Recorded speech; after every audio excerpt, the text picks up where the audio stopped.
اعوذ باللہ من الشیطان الرجیم بسم اللہ الرحمن الرحیم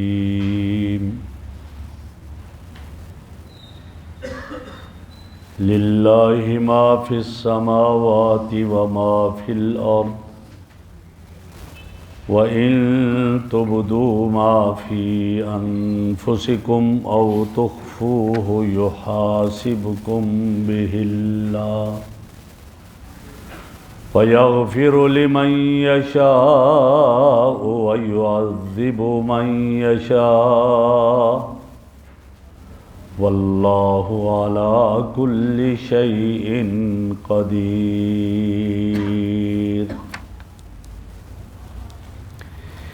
للہ ما فی السماوات وما فی الارض، اللہ ہی کے لیے ہے جو کچھ آسمانوں میں ہے اور جو کچھ زمین میں ہے۔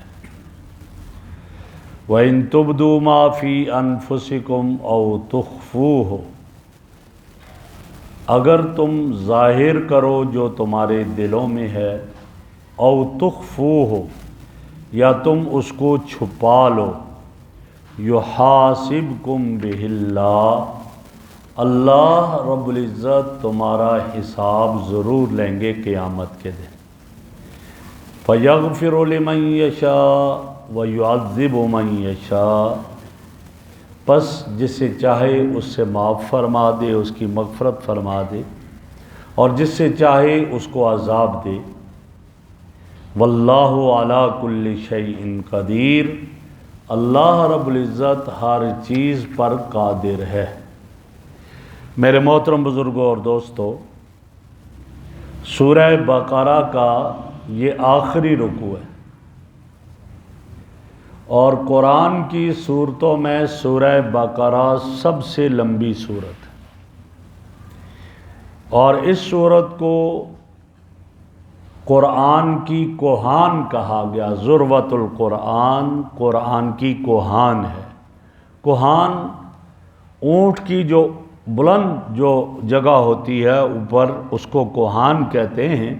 تو یہ قرآن کریم کی بلند صورت ہے، اور اس لیے کہ اس میں رب کی توحید کا ذکر، آپ صلی اللہ علیہ وسلم کی رسالت کا ذکر، باقی احکامات، عبادات کا ذکر، نماز، روزہ، حج، زکوٰۃ، اور معاملات کا ذکر، بیچنا، خریدنا، اس کا بھی تذکرہ، قرض دینا، قرض ادا کرنا، اس کے تذکرہ اس میں۔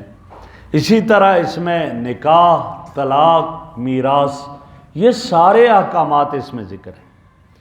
اس وجہ سے اس کو قرآن کی کوہان، بلندی کہا جاتا ہے۔ اور یہ آخری رکوع ہے، للہ ما فی السماوات وما فی الارض۔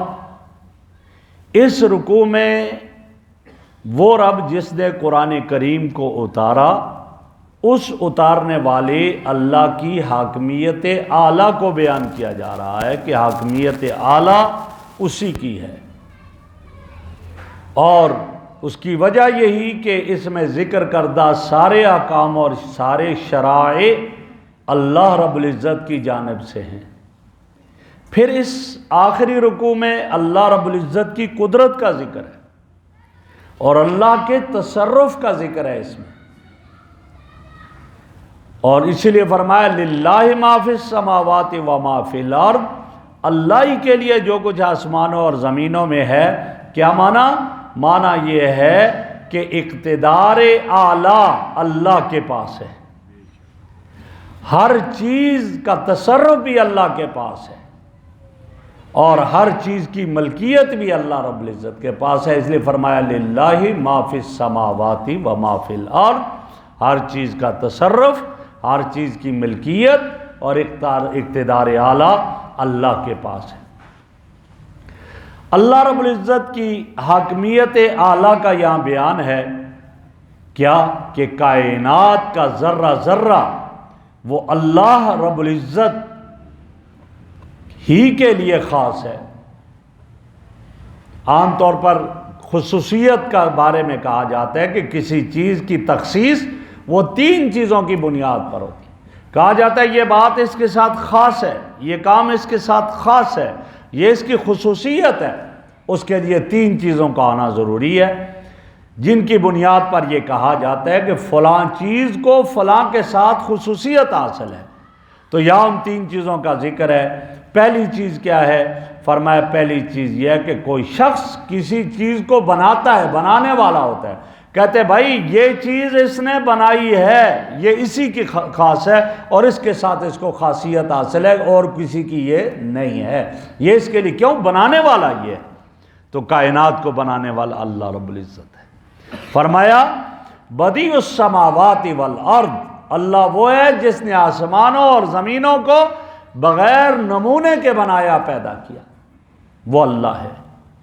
اب اللہ نے انسان کو بنایا، لقد خلقنا الانسان فی احسن تقویم، تو کائنات کو بنانے والا اللہ ہے۔ جب اللہ کی ذات کائنات کو بنانے والی ہے تو یہ کائنات خاص بھی اللہ کے لیے۔ فرمایا للہ ما فی السماوات و ما فی الارض، جو کچھ زمینوں اور آسمانوں میں ہے یہ بھی اور آسمان زمین سب اللہ کے ساتھ خاص ہیں۔ کیوں؟ ان کا خالق، ان کا بنانے والا اللہ ہے، کوئی اور نہیں ہے کہ وہ اللہ کا اس کے پارٹنر بن جائے اور شریک بن جائے۔ میں نے کہا دوسری چیز جو خصوصیت کے لیے ہوتی ہے وہ ہے ملکیت۔ کہتے ہیں یہ اس کا مالک ہے، بھائی جو مرضی کرے، مالک ہے اس کا۔ تو فرمایا کائنات کا مالک اللہ ہے۔ جب کائنات کا مالک اللہ ہے اور کوئی نہیں ہے، لہذا اسی کے ساتھ یہ خاص ہے۔ للہ ما فی السماوات و ما فی الارض، اس لیے کہ وہ اس کا مالک ہے۔ آپ کہیں گے کہ انسان بھی تو مالک ہوتا ہے۔ ہاں، میری اور آپ کی ملکیت عارضی ہے، وہ اللہ کی طرف سے عطا کردہ ملکیت ہے۔ جب اللہ رب العزت اس سے چھیننا چاہیں چھین لیتے ہیں، اللہ سے کوئی چیز چھینی نہیں جا سکتی۔ میں ایک چیز کا مالک ہوں، جب میں مر جاؤں گا اب میری ملکیت ختم، اب پیچھے میرے ورثاء کی ملکیت رہ جائے گی، سب کچھ ختم۔ وہ ملکیت عارضی ہے اور وہ بھی اللہ کی طرف سے عطا کرتا ہے، حقیقی مالک اللہ ہے، لہذا کائنات کا مالک اللہ ہے۔ للہ ما فی السماوات و ما فی الارض، اسی کے لیے، کیوں وہ اس کا مالک ہے۔ اور تیسری چیز جو خصوصیت کے لیے ہوتی ہے اس کو تصرف کہا جاتا ہے۔ تصرف کیا معنی؟ کہ اس کو اختیار ہے، اس کو استعمال کرنے کا اختیار ہے۔ اللہ نے ایک خاص وقت کے لیے عارضی طور پر انسان کو قدرت عطا کی، اور اللہ کی قدرت سے انسان کو تصرف ہے کچھ چیزوں کے حاصل کرنے کا، لیکن ایک وقت آتا ہے اللہ اس کا تصرف ختم کر دیتا ہے، اور حقیقی تصرف کس کا ہوتا ہے؟ اللہ رب العزت کا ہوتا ہے۔ لہذا اللہ کے سوا کسی اور کو ذاتی تصرف حاصل نہیں ہے، اس لیے فرمایا للہ ما فی السماوات و ما فی الارض، اللہ کے لیے سب۔ کیوں؟ اللہ کائنات کا خالق ہے، اللہ کائنات کا مالک ہے، اور اللہ کو کائنات پر تصرف حاصل ہے، کوئی اس سے نہیں پوچھ سکتا، لہذا اس لیے وہ ان سب کا سب اس کو اسی کے لیے ہے اور اسی کے ہی گویا تصرف میں ہے۔ آگے ارشاد فرمایا کہ ان تبدوا ما فی انفسکم او تخفوہ یحاسبکم باللہ، جو تمہارے دلوں میں اس کو ظاہر کرو یا چھپا لو، اللہ قیامت کے دن حساب کرے گا، پوچھے گا، محاسبہ کیا جائے گا۔ یا کیا مطلب؟ اس کا مطلب یہ بتا دیا دلوں میں تو خیالات آتے ہیں، کیا ہر خیال پر محاسبہ ہو جائے گا؟ نہیں، خیالات کی 2 قسمیں ہیں۔ ایک یہ قسم ہے آدمی کے دل میں خیال آتا ہے لیکن وہ اس میں اپنے اختیار سے اس سے لذت حاصل نہیں کرتا، اس خیال سے، اس خیال کو اپنے دل میں ٹھہرنے نہیں دیتا، اس خیال سے نفرت کر رہا ہے، یہ اس خیال پر محاسبہ نہیں ہے اور اس خیال پر پکڑ نہیں ہے۔ نبی اکرم صلی اللہ علیہ وسلم سے صحابہ نے عرض کی، یا رسول اللہ، یہاں آیا ہے تبدوا ما فی انفسکم او تخفوا یحاسبکم باللہ، ہمارے دلوں میں تو خیال آتا ہے، کون ہے جس کے دلوں میں خیال نہ آئے؟ خیال تو آتا ہے، لیکن کبھی کبھی ایسے خیال آتے ہیں کہ ہم اس خیال کو ظاہر نہیں کرنا چاہتے۔ کیوں؟ ہم تو یہ چاہتے کہ اگر اس خیال کو ظاہر کریں تو اس سے بہتر ہم کوئلہ بن کر مر جائیں، کوئلہ بن کر مر جانا، جل جانا ہمارے لیے بہتر ہے، لیکن ہم اس خیال کو اپنی زبان پر نہیں لانا چاہتے، دل میں آ جاتا ہے۔ میرے آقا نے فرمایا کہ یہ تمہارے یہ تصور کہ اس کو کوئلہ بن کر ہم مر جائیں اور جل جائیں اور ہم اس خیال کو اپنی زبان پر نہ لائیں، فرمایا یہ ہے اصل ایمان، یہ اصل ایمان ہے۔ تمہیں نفرت اس خیال سے اتنی ہے تو صرف خیال کا آنا یہ پکڑ کا ذریعہ نہیں ہوتا، ہاں وہ خیال دل میں آئے پھر ارادہ کر لے، اپنے عمل میں لائے، زندگی میں لائے اور اس کے لیے ارادہ کرے اور اس سے لذت حاصل کرے، اب یہ خیال جو ہے یہ اس پر پکڑ ہوگی۔ اور فرمایا یحاسبکم باللہ، اللہ اس پر پکڑے گا۔ صحابہ کرام نے نبی اکرم صلی اللہ علیہ وسلم سے ایک دفعہ عرض کی، یا رسول اللہ، جب یہ آیت اتری ان تبدوا ما فی انفسکم او تخفوا یحاسبکم بہ اللہ، تو صحابہ نے کہا یا رسول اللہ، نماز پڑھتے ہیں، روزہ رکھتے ہیں، زکوٰۃ دیتے ہیں، حج کرتے ہیں، جو بھی مشکلات آتی ہیں ہم برداشت کر لیتے ہیں، برداشت کرتے ہیں ہم، لیکن دل میں تو خیال تو آتا ہی ہے آدمی کے، اس کا ہم کیا کریں؟ یہاں تو آیا تمہارے دلوں میں بھی جو خیال آئے گا اللہ اس پر پکڑ لیں گے۔ تو آپ صلی اللہ علیہ وسلم نے ارشاد فرمایا کہ تم موسیٰ کی امت کی طرح نہ بنو جنہوں نے کہا سمینا وعصینا، ہم نے سن لیا اور ہم نافرمانی کرتے ہیں، ہم مانیں گے نہیں، سن لیا۔ فرمایا نہیں، بلکہ تم یہ کہو سمینا واطعنا غفرانک، اللہ ہم نے سن لیا اور ہم نے اطاعت کر لی اور تو ہی معاف کر دینے والا ہے، معاف کرنے والی ذات ہے، بس یہ کہہ دیا کرو۔ فرمایا تم یہ کہو گے تو اللہ رب العزت اس وسوسے پر، اس خیال پر اللہ پکڑ نہیں کریں گے جب تک کہ اس کو تم عمل میں نہ لے کر آؤ، وہ وسوسہ تمہارا عمل نہ بن جائے اور تمہاری زبان پر جب تک نہ لاؤ تو اس وقت تک اللہ اس میں پکڑ نہیں کریں گے اور اللہ تمہاری گرفت نہیں کریں گے۔ اس لیے نماز میں آدمی کو کئی دفعہ خیالات آتے ہیں، لیکن وہ خیال آئے اور چلا جائے کوئی نہیں۔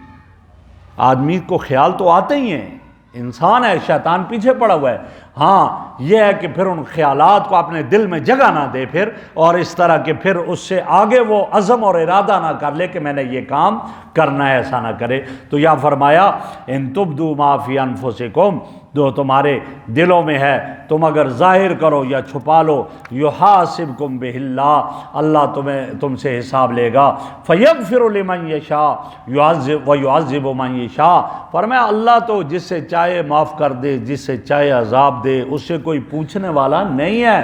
فرمایا اچھے خیالات دل میں ہوں گے، اپنی زندگی میں لاؤ گے، عمل کرو گے اچھے خیالات کا، اچھائی کا سوچو گے اور عمل کرو گے تو فیغفر لمن یشاء، اللہ اس پر مغفرت فرما دیں گے، اللہ تمہارے گناہوں کو معاف فرما دیں گے، ویعذب من یشاء، اور گناہوں کے خیالات دل میں لاؤ گے اور پھر عمل میں لے کر آؤ گے ان گناہوں کو جو خیال دل میں لایا تو اللہ اس پر تمہیں عذاب دے دے گا۔